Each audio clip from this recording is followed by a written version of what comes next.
The baby in mommy's tummy has something to say. What?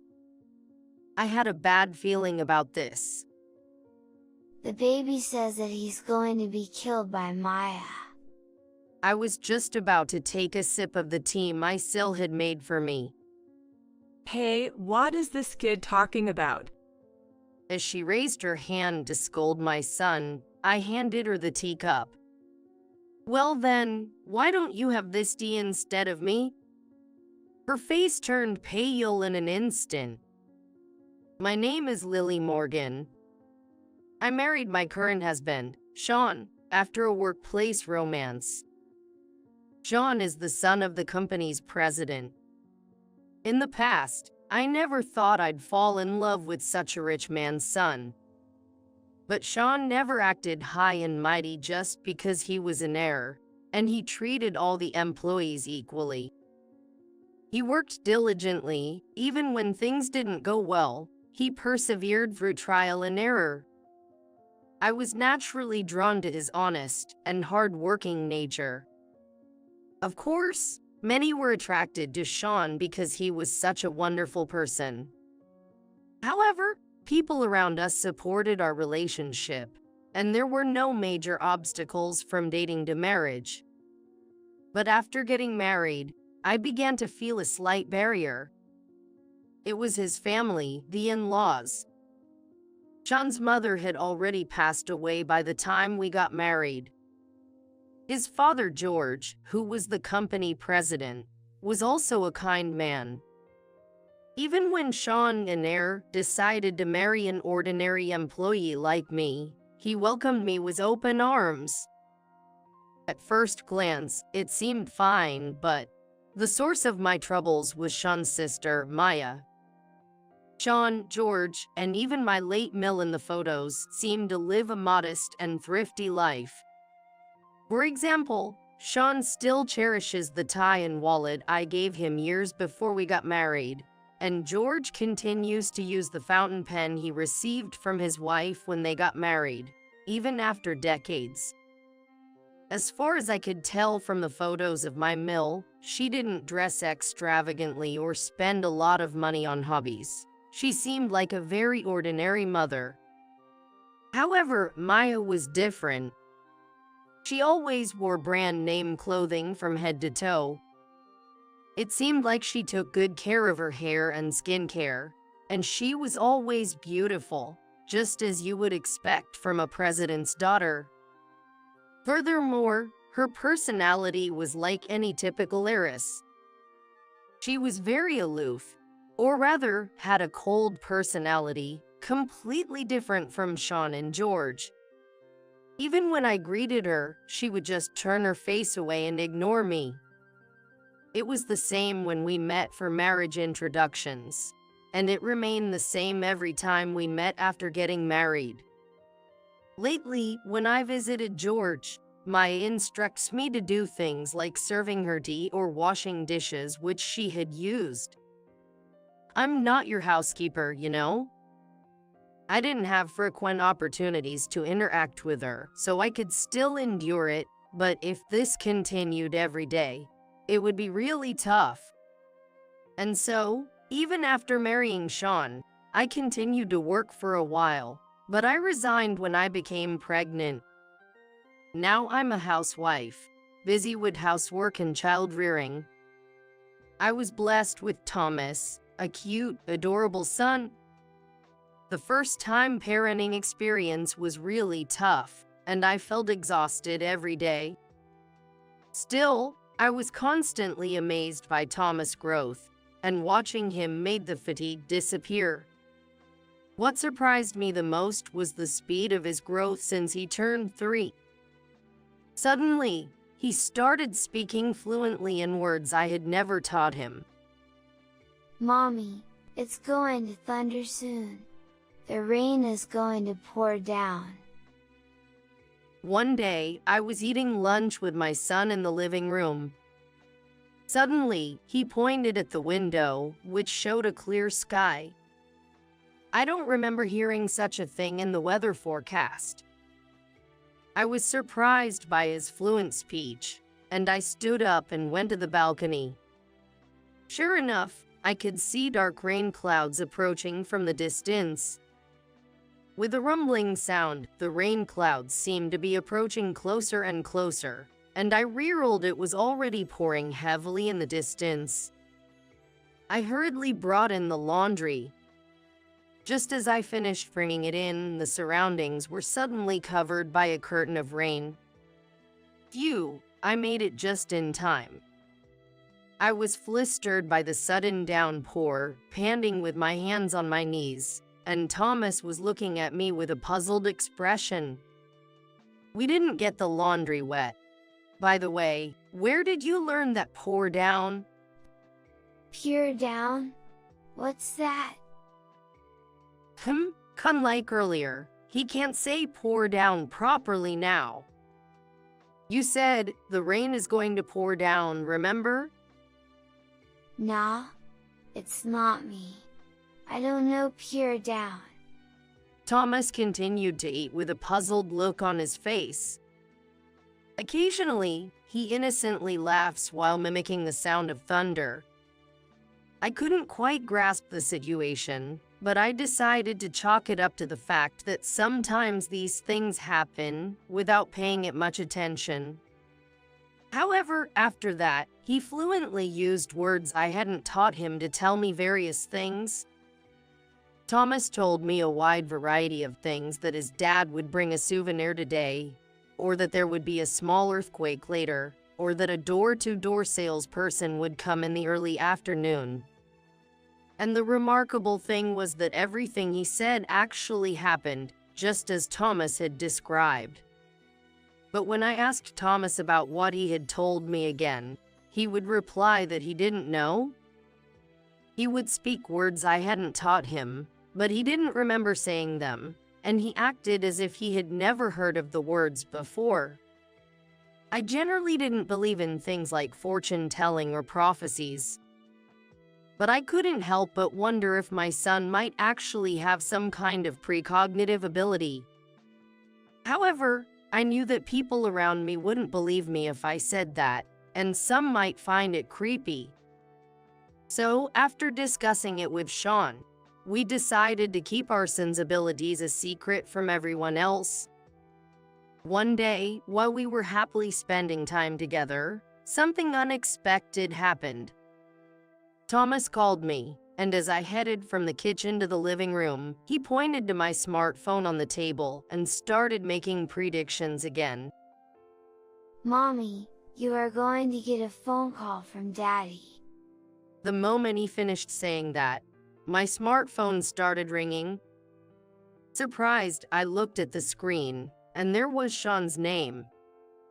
I answered the call, and Sean sounded frantic, only able to utter words like Dad, collapsed, and hospital. Surely something had happened to George, so I managed to get the name of the hospital and rushed there with Thomas. When we arrived at the hospital and headed to George's room, there he was, lying in bed with a calm expression, looking at us. I took a closer look at him, and I realized that his left leg was wrapped in dressing and suspended in the air. Thomas, upon seeing George's condition, rushed over anxiously up to his grandpa.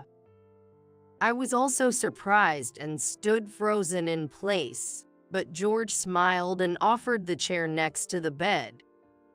I sat there and began to tell what I had heard from Sean about the accident, and George looked embarrassed as he recounted the details of the incident.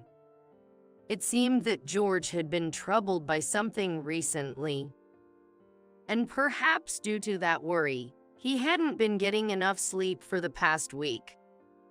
As a result of the sleep deprivation, he had slipped and broken his left leg on the staircase at home. What could have caused him so much trouble to lead to such a situation? I offered to listen to his worries, but George declined, saying, "I don't want to bother you." Regarding his health, he had undergone a thorough examination, and if there were no issues, he would be able to leave the hospital soon.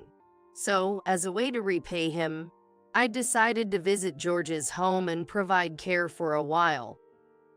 At first, George was hesitant about this proposal. He felt reluctant to ask me for help as I also had to take care of Thomas. But after persuading him that it would be difficult for him to live alone after discharge, he accepted it. George had always been kind and treated me well, both during my time as an employee and after I married Sean. My son, too, loved George dearly. So, I thought that through taking care of George, I might be able to repay him a little, and my son seemed delighted to be able to spend time with him. While George's leg fracture was not a good thing, I felt a sense of joy that it had brought our family even closer together. Grandpa, watch this. Like this, and then. Yeah, you're good at it. George, I've made some tea. Would you like some? Oh, Lily, I'm sorry. Thank you, I'll have some. Today, too, I have come to George's house with my son. George and I were having tea, while my son had apple juice. As we chatted and enjoyed our tea for a while, George began to speak in a more formal tone. Well, Lily, I truly appreciate everything you do. Coming to the house almost every day to take care of an old man like me, and letting me spend time with such a cute grandson. I am blessed with a wonderful family. Oh, come on, George. You shouldn't say that. It's my pleasure. Thank you for always being so kind.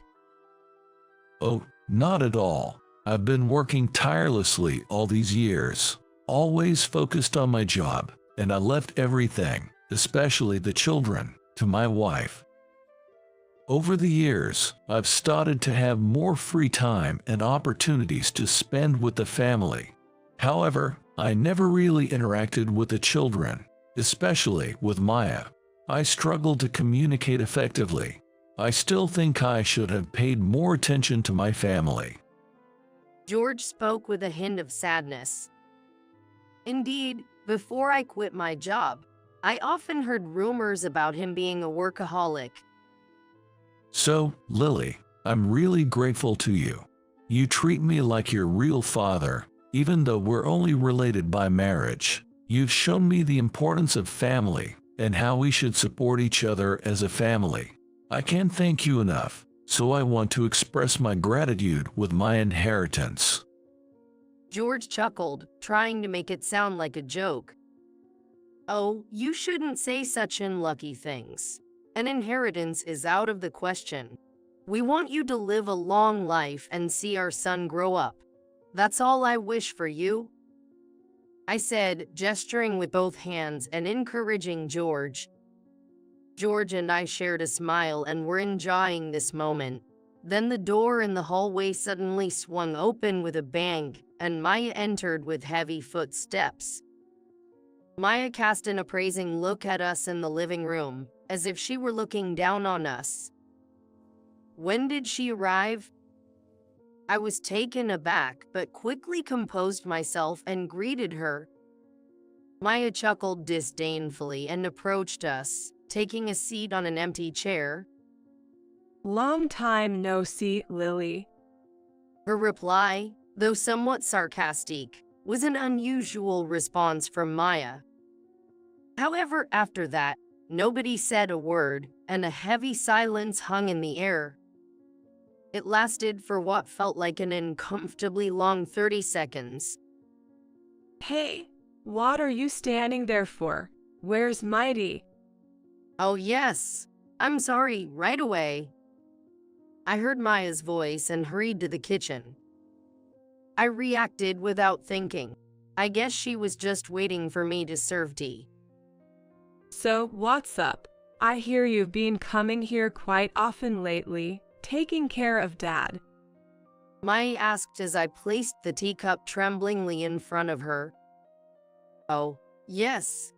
I've been coming as often as I can to help out. Well then, from now on, I'll rely on you for cooking, laundry, cleaning, shopping, and everything else. Also, can you go to the dry cleaner on Main Street to pick up my clothes? Oh, and all the clothes hanging there. I want to send them for dry cleaning too, so please take them when you go. Anne. Well, What's the problem? Any objections? No, thanks. Maya said, then left for her room, carrying her branded coat and bag. Goodness, I'm here to take care of my physically challenged Phil, not to be her housekeeper or maid. Why do I have to take care of Maya's things too? It seemed that Maya had recently returned home. Since she was perfectly healthy, I thought she should take care of her own affairs. Several months passed after that incident. Arriving at George's house, I wondered if he was doing well today. While checking the mailbox as usual, since George couldn't walk long distances, I found something unbelievable inside the mailbox. It was an envelope addressed to Maya, and I was left stunned. Could this be the issue George was talking about? With the possibility in mind, and unable to bring myself to tell George, I finished taking care of him in a daze, returned home, and decided to tell my husband, Sean, about this incident. Sean seemed surprised when he heard my story. However, he just said that it was Maya's issue. I only received an evasive response. It seemed like he might be struggling to go against his domineering sister. A few more months passed, and I had been experiencing days of poor health. It didn't feel like a cold or food poisoning, and I couldn't even do housework. I lay on the sofa, and my son came over. Sorry, I'm feeling a little unwell. Mommy, you have a baby in your tummy. I couldn't believe my ears. Looking at Thomas' expression, which made it sound like the most natural thing, I decided to take a test just in case. And it came out positive. As he had pointed out, a new life was indeed growing inside my belly. I immediately shared the news with Sean. We're adding a new member to the family. We rejoiced together. As the days went by and my pregnancy progressed, we decided to visit George since my health had stabilized and my husband had a day off. I hadn't been able to visit George for a while, but from what I heard, his left leg had improved to the point where he could walk without any problems, so I felt reassured. When I arrived at George's house and rang the intercom, to my surprise, it was my SIL, Maya, who opened the front door. For a brief moment, I was taken aback, but Maya welcomed me with a gentle smile. I was surprised. I had never seen this side of Maya before. It was quite different from the Maya who had often bossed me around. In a pleasant atmosphere, she guided me to the living room, and in no time, tea and cakes were served in front of Sean and me. Sean, Lily, thank you for coming all this way. Lily, you're expecting, and yet you came for Dad. Thank you. How are you feeling? Maya was now treating me as if she were a different person. George seemed to be able to walk smoothly on his own, and the concern I had felt had suddenly lifted. Feeling comfortable with Maya, we chatted and laughed as a family. Come on, have some this cakes too. They go perfectly with this tea. I'm sure you'll like it, Lily. Sean, make sure to remember the brand before you leave. Maya even added a bit of humor.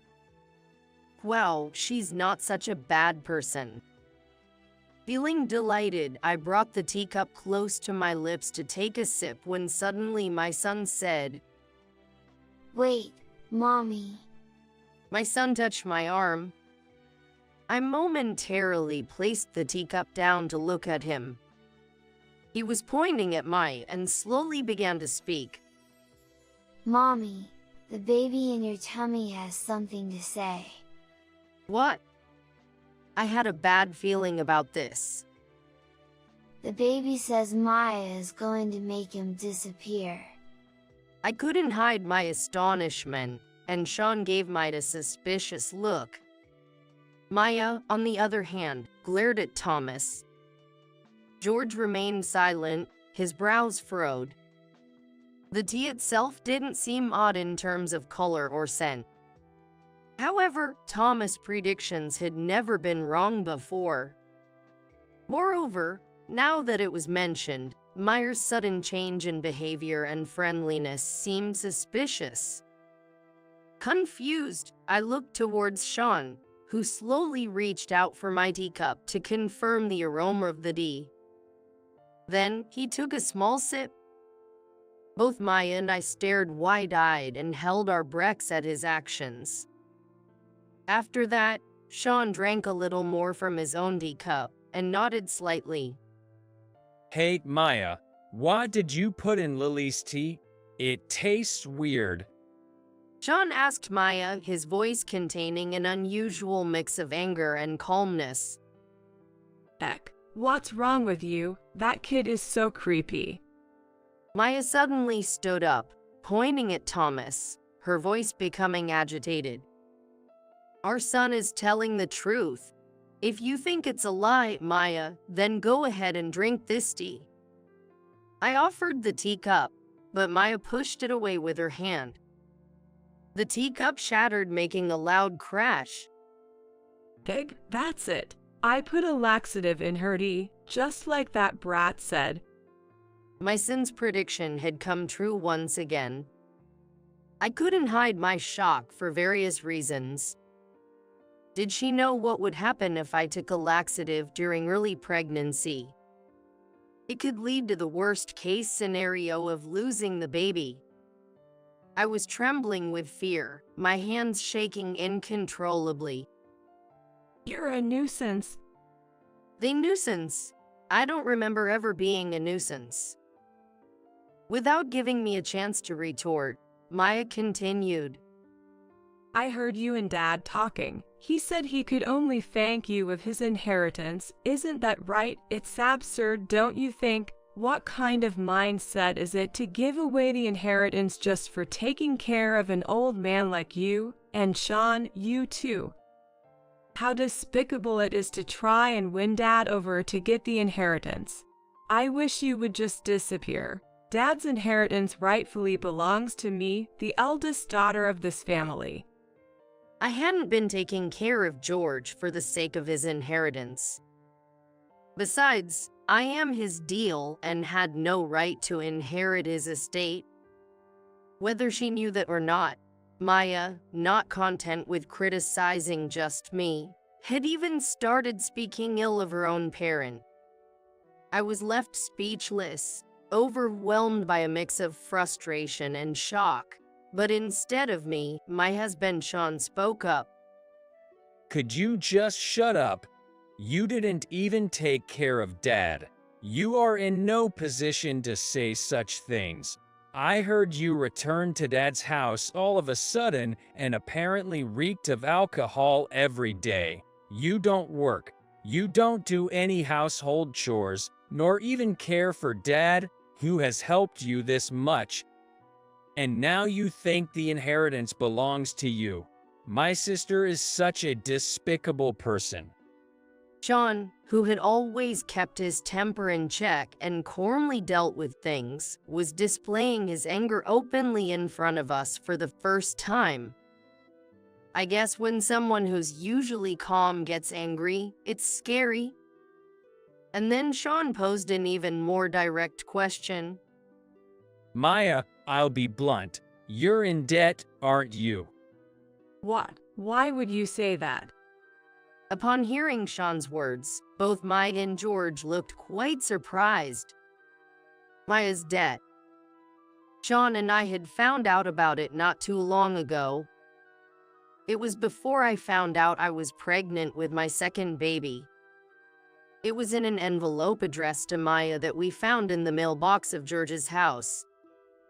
George had asked us to open all the mail that arrived and dispose of anything unnecessary, so that day, I had been in the process of opening all the letters without paying much attention to the addressees. At that time, I didn't know Maya had returned to her parents' house, so I assumed that all the mail was addressed to George. As a result, I opened an envelope addressed to Maya without thinking. What I found inside was a debt collection notice. When I saw the word of debt collection, I couldn't help but exclaim, but when I looked at it carefully, I realized it was Maya's. Maya awkwardly began to explain. The reason she had fallen into debt was due to investments. She had repeatedly made small investments and used the profits to buy luxury goods. However, she got carried away and made a huge investment that ended up in a massive failure, leaving her with a staggering amount of debt. But she couldn't bring herself to discuss it with George or Sean and had relied on her elderly father's inheritance to repay it. However, when she heard George say that he could only thank me with his inheritance, she thought she would receive less for herself. She believed that if I weren't around, she could get her hands on a large inheritance. So, she executed this plan. She had returned to her parents' house suddenly because she had no money to live on her own. Even though she had returned suddenly, she didn't explain anything to George, and she just sat around doing nothing, feeling bored and miserable, which drove her to drink. Having heard everything from Maya, I didn't know what to say to her. In the heavy atmosphere, Sean spoke up. I see, that's how it is. Maya, you're always, really only thinking about yourself. Tears welled up in Sean's eyes, and he clenched his fists tightly. Well, even so, nothing happened in the end, so. Maya seemed to become defiant and started talking. I was taken aback, but then suddenly George slammed the table and stood up with a loud noise. Maya, what Sean said is true. What do you think of people, of family? Even Lily and Sean's children are a part of our family. To think of taking a life for your convenience, what a wicked thought. Maya, I'm not here to judge you for having debts, but your attitude towards your family. As a grown-up, it's awful. I don't remember raising you to be such a person. Pack your things and leave right now. You're not part of our family. Just like Sean, it seemed usually gentle George had finally had enough. He wore an expression that seemed both frustrated and sad. It must have been quite a shock for Maya.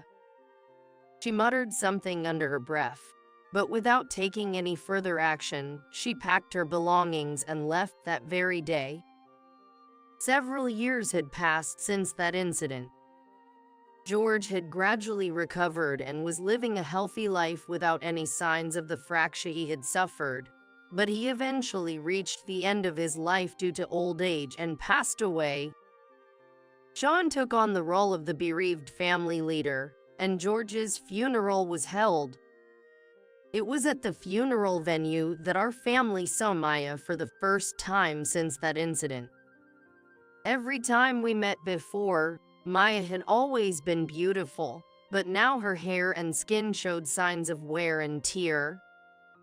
Her style had always been good, but her body had become even thinner, going beyond slender to downright skinny. Her morning attire looked like a worn-out dress, full of wrinkles, as if it had been hastily put together. She must have been struggling to repay her massive debts, and it seemed she could only spend money on the bare essentials. She might not even be eating properly. Back then, what Maya had tried to do was unforgivable, and I still couldn't forgive her. But seeing Maya in this state, my heart ached. Maya seemed to be intentionally keeping a low profile, standing in a corner, trying to blend into the background. She sat on the ground, leaning against the wall, gazing into the distance with vacant eyes. When Sean and I approached, she seemed to notice our presence and had an awkward expression on her face. Maya, it's you. It's been a long time. Sean greeted her.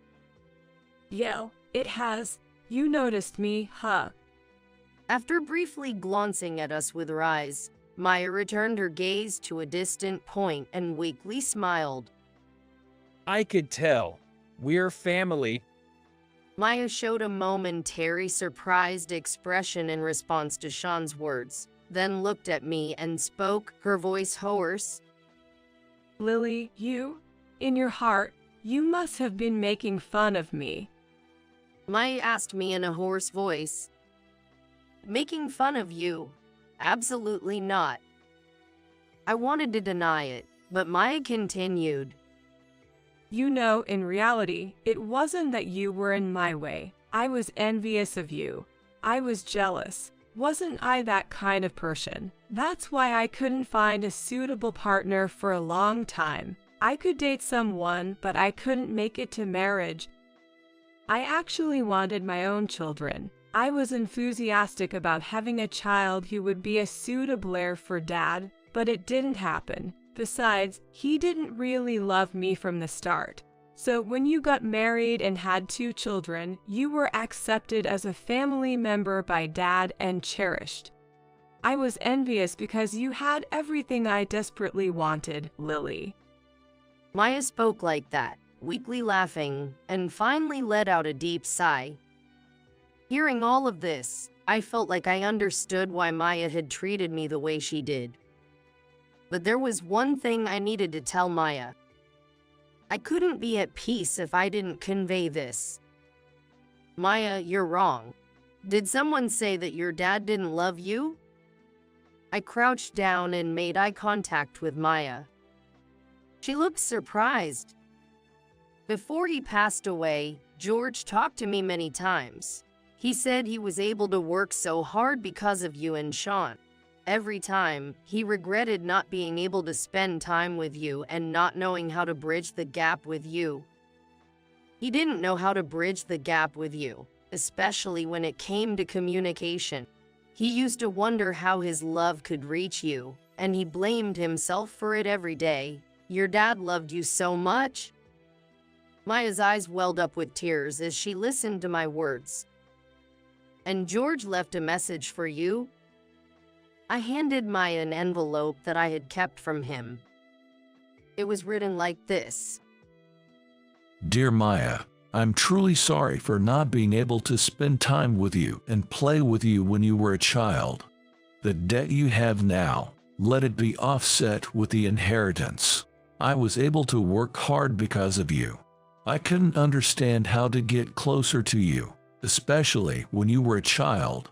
I'm always grateful to you for being such a good child, without making any demands on a father as distant as me. I really appreciate it. Thank you for being born into my life, Maya. Even if I'm gone, I'll always be on your side. Maya, you'll always be my precious family. Dad, it's too late now. Maya shed big tears, and the words written by George on the paper began to blur. In the end, Maya seemed to be working hard to repay her debts without using the inheritance from George. George had already passed away, but I believed that Maya had truly turned over a new leaf thanks to him. Family is the closest bond we have, and sometimes we may not know how to interact with each other. But family is an unbreakable connection held together by strong love. Thanks to Maya, I was able to reaffirm that. So, from now on, I hope we can support each other and live as an irreplaceable family. With my husband Sean, our 2 children, and Maya,